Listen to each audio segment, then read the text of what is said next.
Ready, please play the CCTV footage of Senator Bato's arrival today.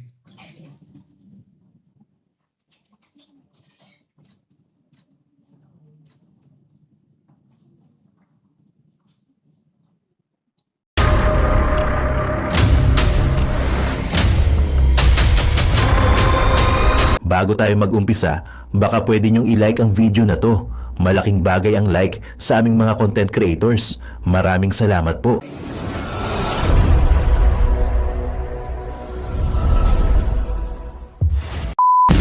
Play the CCTV footage of Senator Bato's arrival today.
Jet, sino yung mga NBI doon?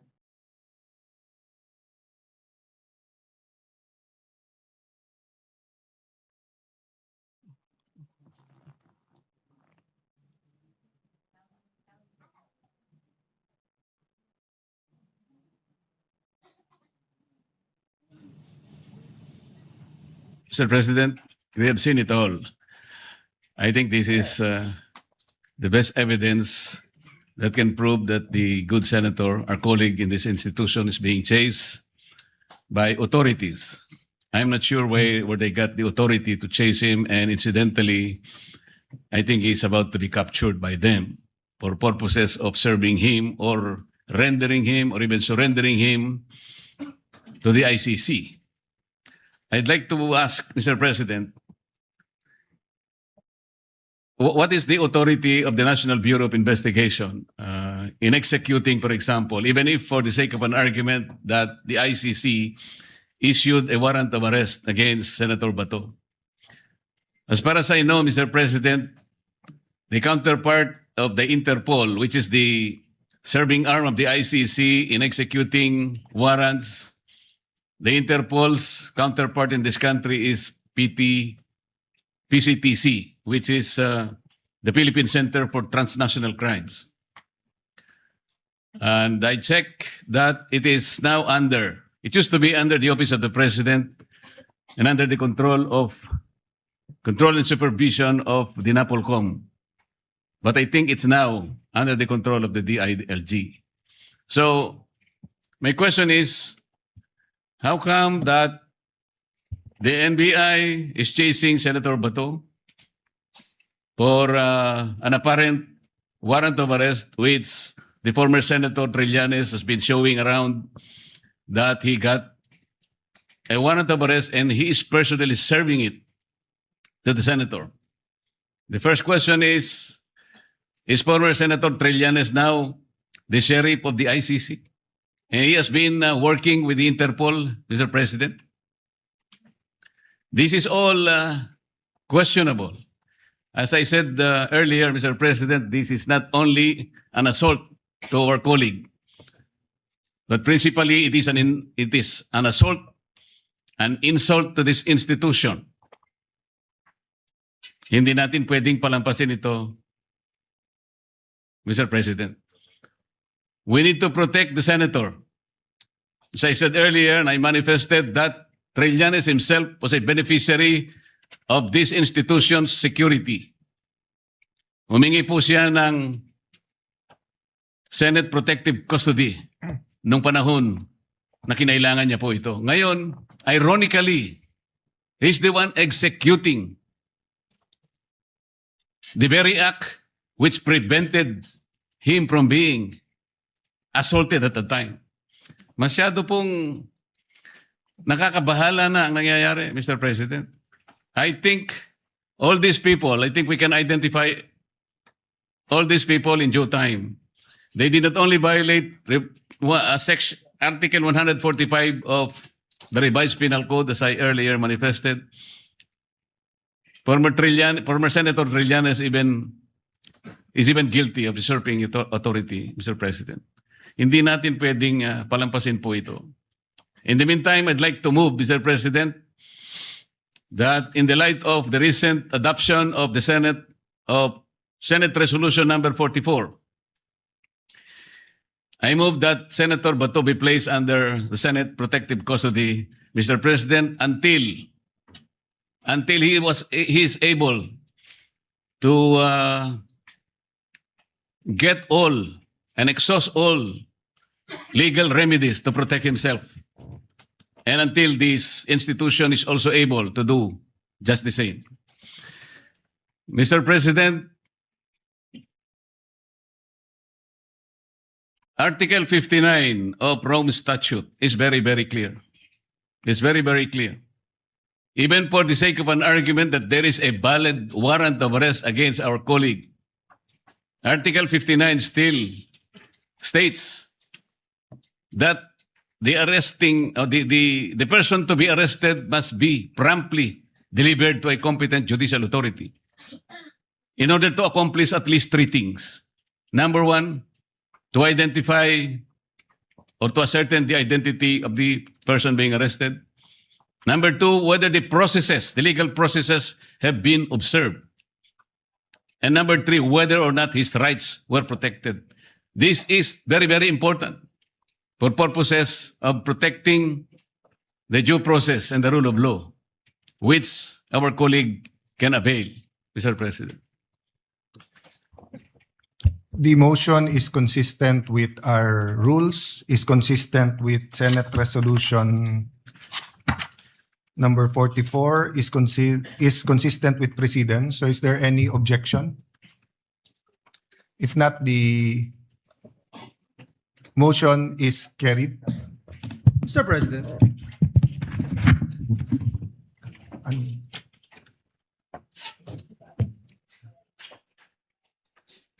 So consistent with past practices, no? Senator Bato will enjoy the protection of the law and the protection of the Senate in accordance with our rules and with Philippine laws. No? thank you. Mr. President, may I have the floor, Mr. President? Yes, Majority Leader. Mr. President, as I was looking and watching the CCTV, Mr. President, I recall, Mr. President, every time we have a committee hearing, any member of the Senate would move to cite in contempt someone who is lying, Mr. President. So my position, Mr. President, looking at what happened to our dear colleague, and I'm going to do this, Mr. President, whether you are in majority or minority, you are an elected official, Mr. President. And for someone, especially coming from a different agency of the government, trying to do something like that in violation of Article 147, Chapter 2 of our revised penal code, Mr. President. Maybe, Mr. President, it is the right time for us, while we are having a session, to cite in contempt these individuals trying to prevent Senator Bato de la Rosa from reporting for work to do his job as elected senator of the Republic of the Philippines.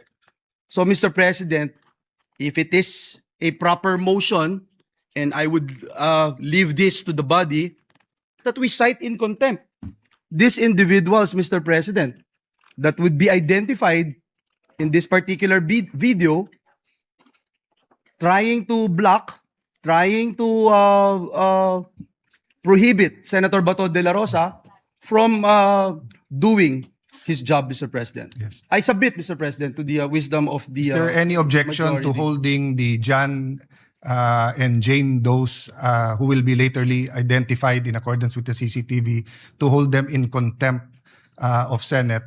Then, the Senate. Mr. President, I was suggesting, Mr. President, and if you are, if the body is amenable to that, I will move, Mr. President, that we cite them in contempt.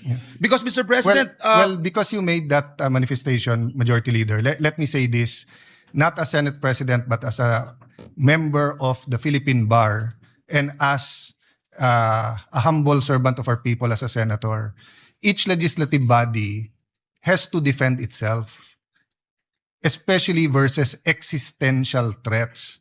When we only have 24 senators and in certain votes you need 13, and we will allow that in our premises without the proper coordination nor without the proper due process, ay pwede mong habulin na lang at hagurin yung isang senator, what can be more existential than that?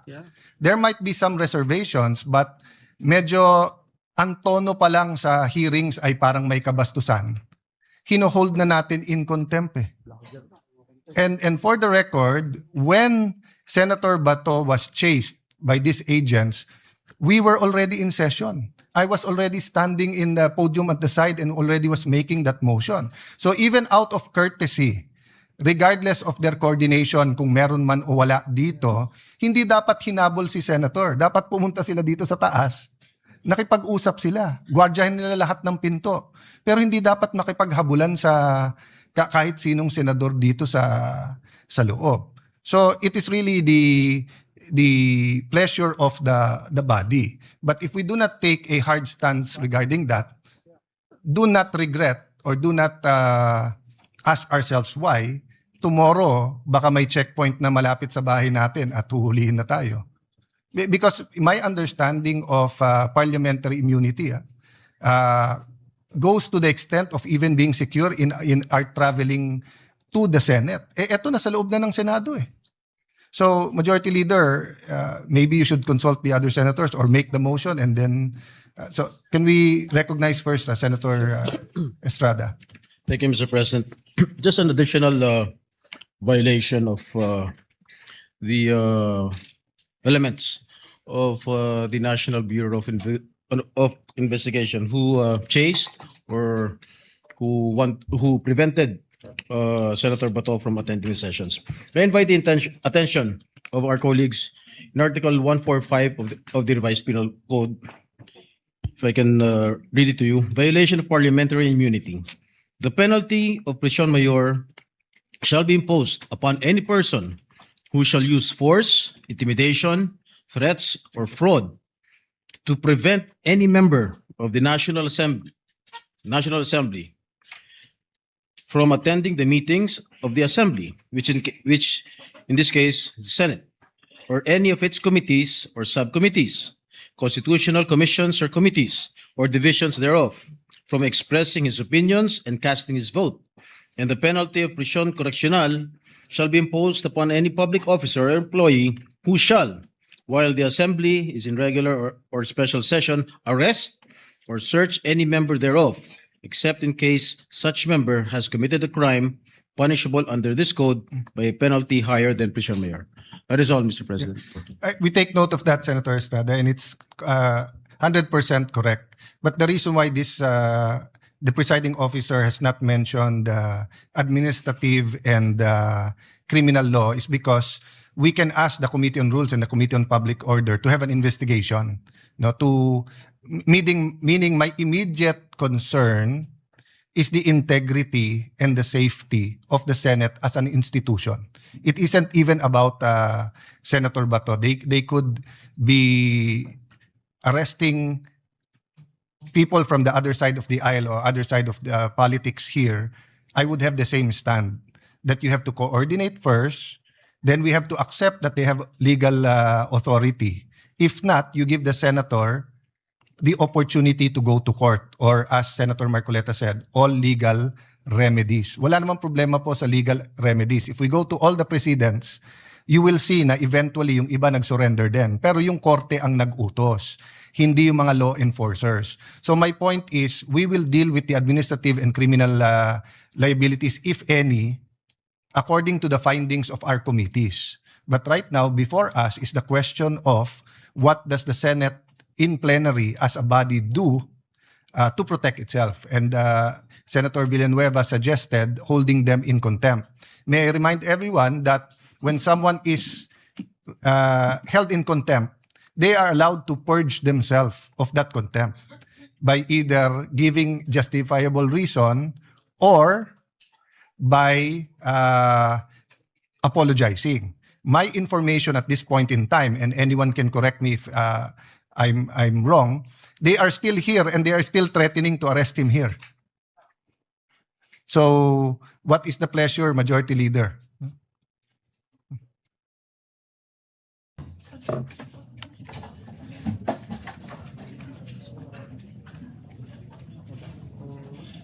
Majority Leader.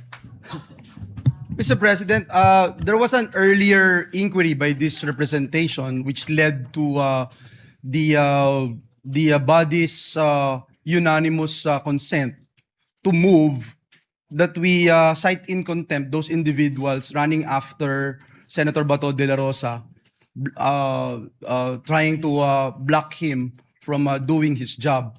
And until such a time that they can satisfactorily explain to us what happened, Mr. President, the body, with the permission of everyone here, that we move, that we cite these individuals in contempt. So move, Mr. Is President. there any objection?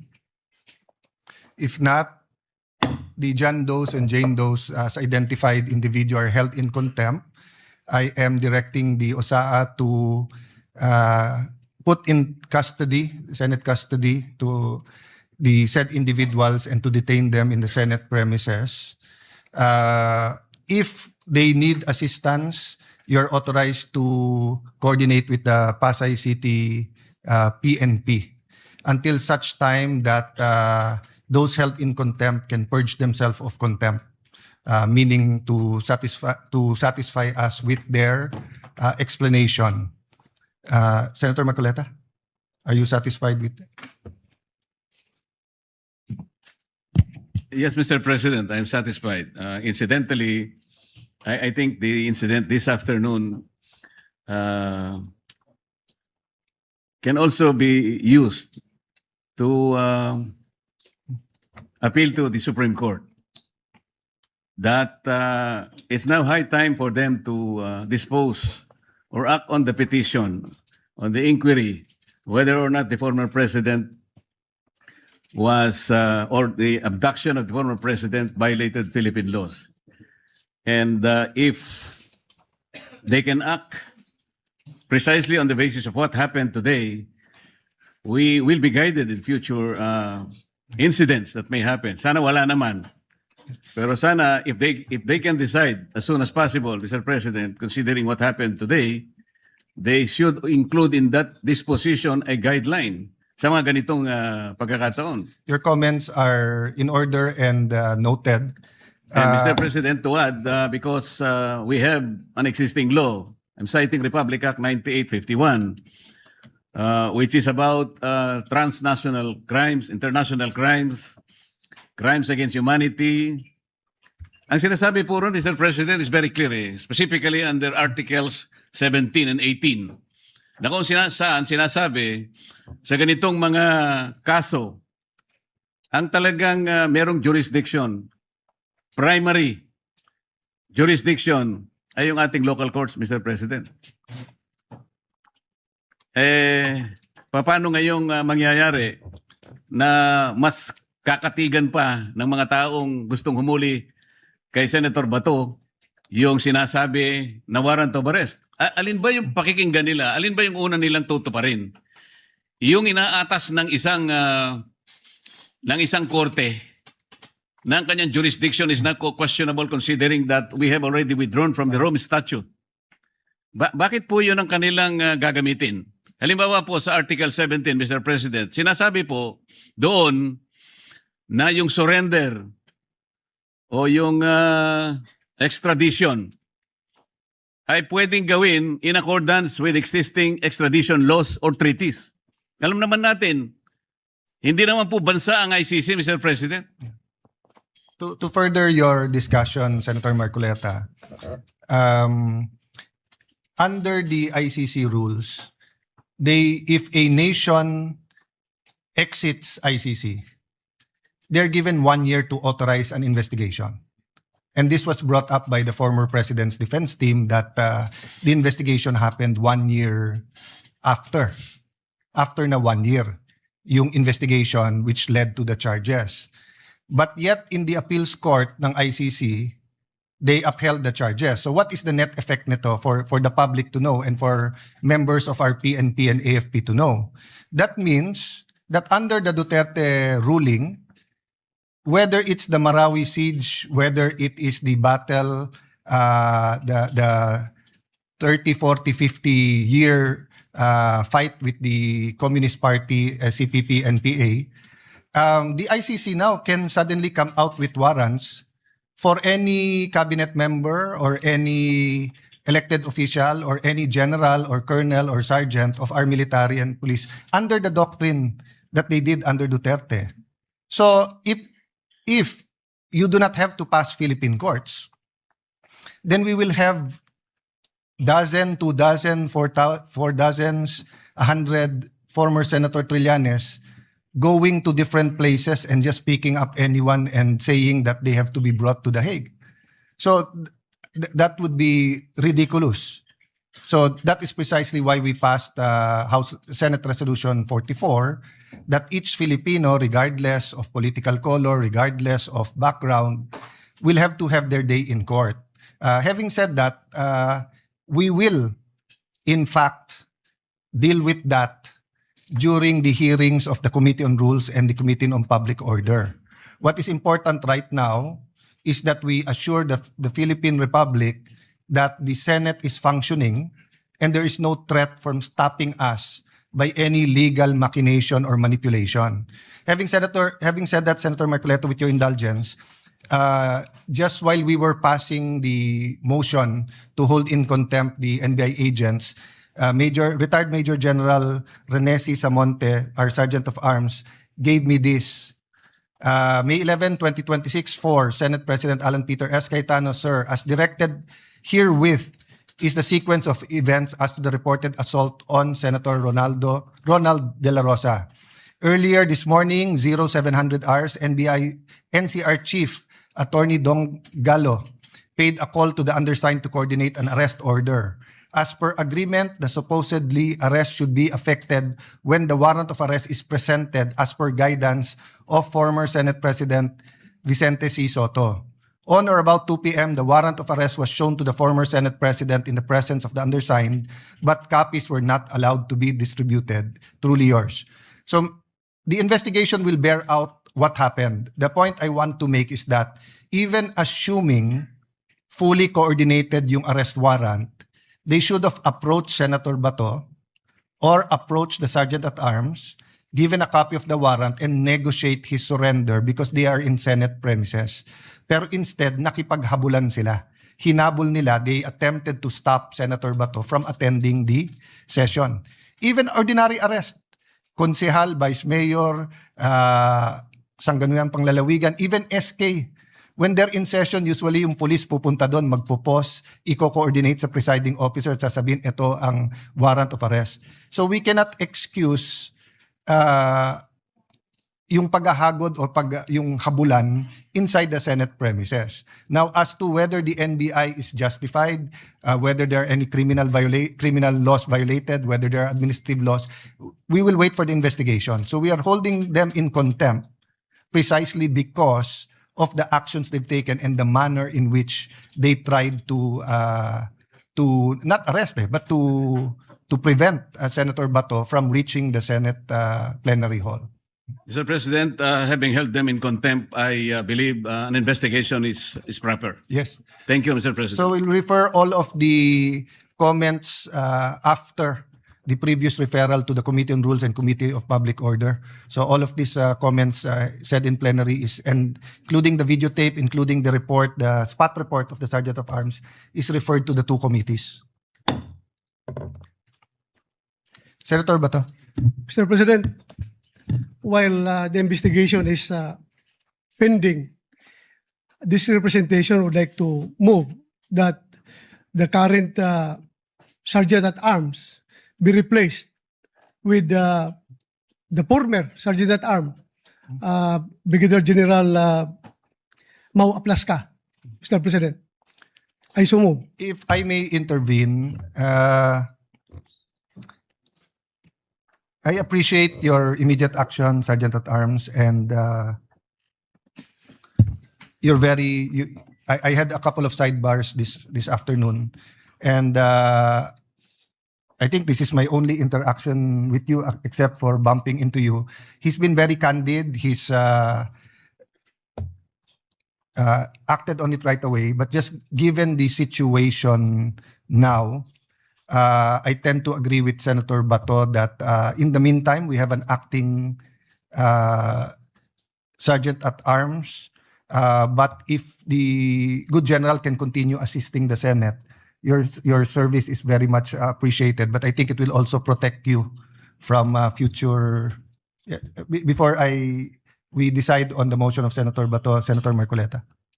So my point is that the motion of Senator Bato, in my view, does not reflect on your actions, but is really in the nature of, like, when we have preventive suspensions, it's just to make sure that everything is in order while the investigation is ongoing. Senator Marcoleta. Mr. President, I don't think we can make that conclusion today that whatever happened now or earlier this afternoon does not reflect Yes. to the work of the Preliminarily, Sergeant at Arms. preliminary. I agree. Because I'd like to ask whether, in his explanation, the former Senate President knew that that was the way that a sitting senator be treated, even for the sake of an argument that there is a valid warrant of arrest.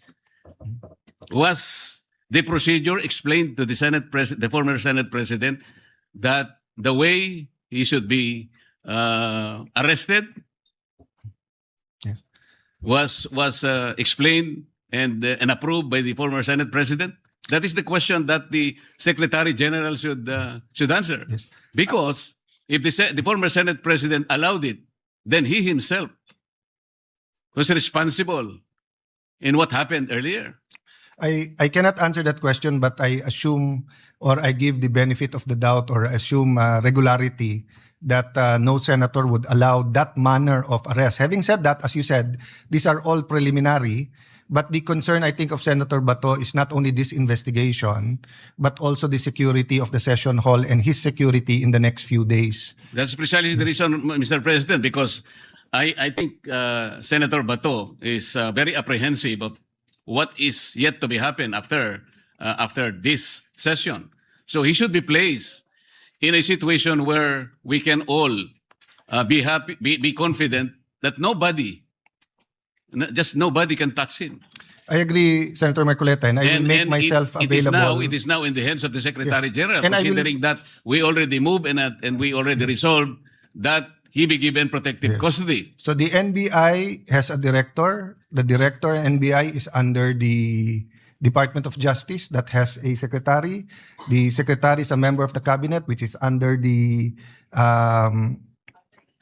which is the alter ego of the president. But we have an executive secretary, president. So I will make myself available for the discussion and for their legal point of view. But one thing I will make clear, that it is in contempt of the Senate to execute their warrant in a manner that they did so. And it is possibly an excuse that you were actually executing a warrant of arrest, because for us, it's very clear they were preventing Senator Bato from participating in this afternoon Yun session. nga po yung aking naiisip. Kasi kung alam na po at pinaalam sa kanya, nandito pala sila, umaga pa, preparado na sila, yun na lamang pong tinatanong ko, ganun po ba yung paraan? Sinabi po ba nila yung paraan na hindi man lang nila papapasukin dito, hahabulin nila? Kamuntik na nga siyang nahulog sa hagdanan, nakita ko po kanina, at nabali pa yung dalawan niyang daliri. Ito ba ay inexplain sa ating former Senate President na alam kong hindi naman niya papayagan? Ngayon, kung nangyari po, pati yung ating former President, hindi na po nila nirespeto. Pati po yung ating institution. Ito po yung magiging problema. Salamat po, Mr. President. There are many issues that we have to untangle. In the meantime, there are many problems the country is facing, and we have to meet regarding the committees and the direction of the Senate. So, Majority Leader, what's the parliamentary status and what's the suggestion of the gentleman who is now very much present? And again, thank Major General Rene Samonte, retired, who actually told me that he will not only fully participate but help us in the transition. But he already submitted a resignation letter as we were discussing this.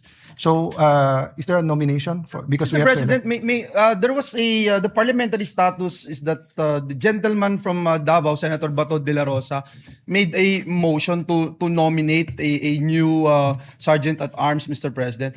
So may we recognize Senator Bato de la new Rosa? or old new? Bagong luma, Mr. President. Mr. President, I would like to nominate for the position of Sergeant at Arms Pwede ba? our former Sergeant at Arms, retired Police Major General Mau Aplaska. I so move, Mr. President. Mr. President, dear colleagues, sorry, hindi pa ako sanay. Dear colleagues and Senator Bato, so your nominee is now presently the CA Sergeant of Arms. Yes, Mr. President. With your permission, may I recommend that we have him acting first in both capacities Okay. so that he will maintain muna the CA, then we can talk in the next few days. Yes, Mr. President. I agree. Thank you. So his official plantilla will still be with the CA, but he will act as our concurrent Sergeant at Arms of the Senate of the Yes, Philippines. Mr. President. Thank you. May move that we close the period of nomination for our designation, Mr. President, of our Sergeant at Arms. So move, Mr. President. Can you give his full name, please, so that we can? I don't know the full name. So does he have to take his oath or designated? So he'll be acting on his oath under the CA, no? Yeah, just the full name for the record. Police Major. Retired Police Major General Mau Aplaska. Yes, we call upon you again, General, for service to the Senate. Thank you.